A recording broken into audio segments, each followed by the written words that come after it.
Life and faith, the two are intimately connected. For more than 2 decades, Life and Faith Television has painted pictures and told stories of faith journeys here in southwestern Ontario. Join us now as we continue the tradition. We explore the diversity in our lives of faith and the faith of our lives. Good morning and welcome to Life and Faith. Today's segments take us to the shores of Lake Huron, as well as London, Ontario. We learn about the SALT team with Marilyn Arthur from the United Church, then about Eid and plans for next year's Ramadan celebrations from Dr. Munir Al-Qasim. And finally, just in case you're already planning ahead for next summer, let's find out about Huron Church Camp, what they offer, and we'll hear from current camp leaders about their LIT program at the camp. Want to know more? Well, stay tuned. For several years, the congregation of Riverside United Church in London has supported a group of young people who travel from church to church, putting on a summer program for youth. Known as the SALT team, the group provides leadership that in many congregations might otherwise not be there. Matthew Penny sat down with Marilyn Arthur, the coordinator of the program, to talk about the team and what they do. Marilyn, you're at Riverside United Church. You've been there a while, and you have this incredible thing that you do in the summers called SALT. Now, what's that stand for? SALT stands for the Summer Adventure Leadership Team.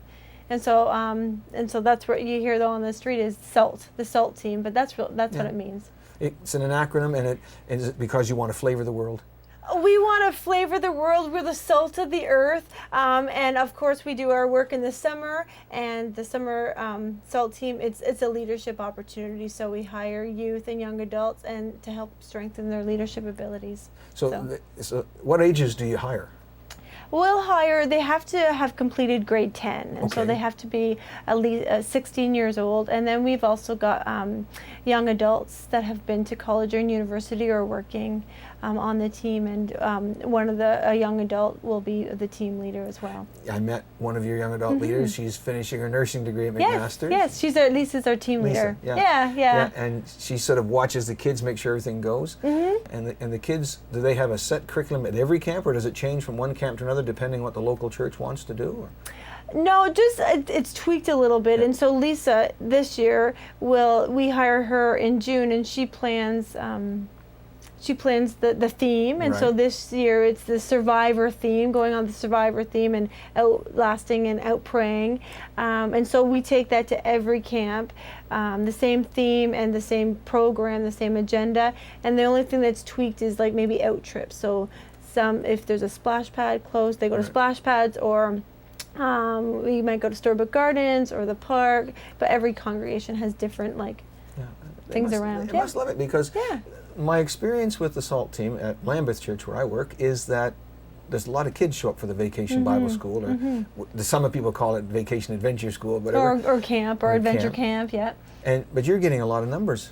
Yeah, I think we've been really, really fortunate. The team has always been really, really excellent. I know that last week at Riverside, we had 2 new families come up to me and say, my kids are in camp all summer, and I have never seen them come home as happy as they do from this camp. And you need to tell your counselors that. The counselors have always been really fun, but responsible, and just willing to be a kid, but to be also that role model. They have that really good balance, and so I think that's where the camps are great that way.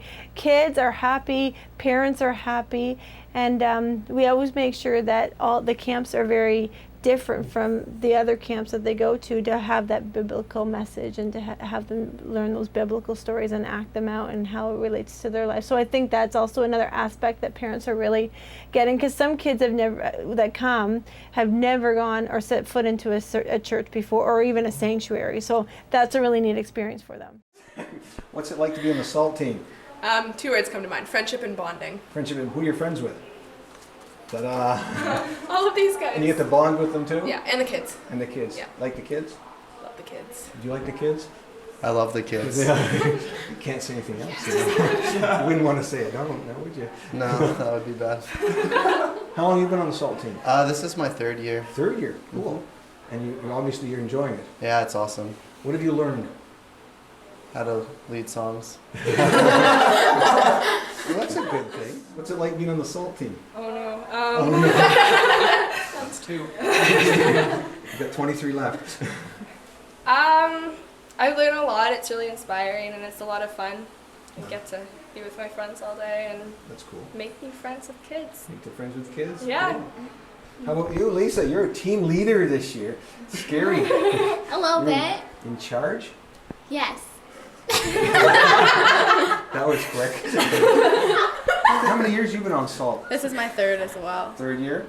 And 3rd year, really? Yeah. Wow, time goes by. Yeah. Is it the same every year or does it change? Well, it changes. The kids don't change really. I guess they grow up, but this the team changes and the team atmosphere.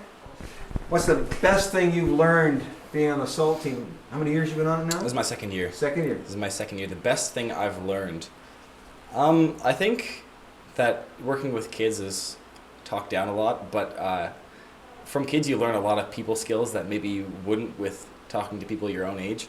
A lot in terms of patience and a lot in terms of problem solving, but then every now and again, you know, kids say the darndest things. They'll say something and you're just like, yeah! And it's just that aha moment as well, so it's humbling and inspiring too. Thank you. Thank you. Great, guys. Thank you very much. Now, you said a few minutes ago you hire the kids to do the work, and I don't know how many you hire. That's not really the crucial thing. Well, where does the money come from to hire them? Well, every congregation that hires us, we ask them for. We have a set fee. A set fee, as well as we've been very fortunate, especially for the last couple of years, to get a grant from the federal government, Oh, really? as well as a $2 subsidy from the provincial government. So the last couple of years we've got good funding. Now there's been years where we have not had that funding, and so the Riverside, who hosts and who employs the kids, we do fundraising throughout the year for the SALT program as well. So it And, goes. Yeah, And it- donations, that kind of thing. And the finances aren't a hardship then for you? Not in the last couple Not of in the last years. couple of years. That's right. Grants are That's right. wonderful. Grants are really wonderful. I thank the people that give us those every year. I'm remembering now that you speak, we used to run a summer sports camp in St. Thomas and did the same thing, got government grants, hired counselors, and we ran it then. We were lucky we could run it out of the schools. It was a sports-based camp. But it's good to see that there are still grants out there for adventures. It is. It really is. And I mean, how fortunate are we that we can hire a team of 8 to 10 like young people and give them a summer job, and for them to say, the United Church that I love has hired me for this summer. Like that, I love that. That's like, I think that's such a gift that we can give to our young people. I watch the kids when they have VBS, when they're working, and they seem to be just having fun. They do. I watch them.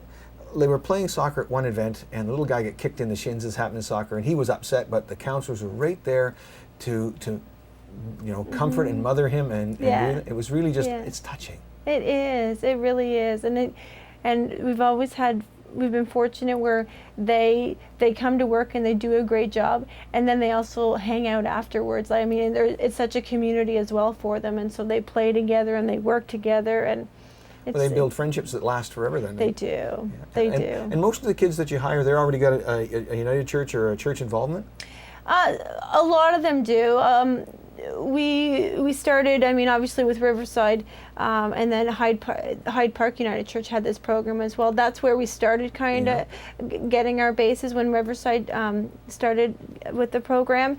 And then we've also got, young people from a lot of the different congregations that we're a part of that hire us to come in. So that's been good. There's a couple people from different denominations on the team this year. It is great. I mean, it gives some different flavor and some different experiences and stuff.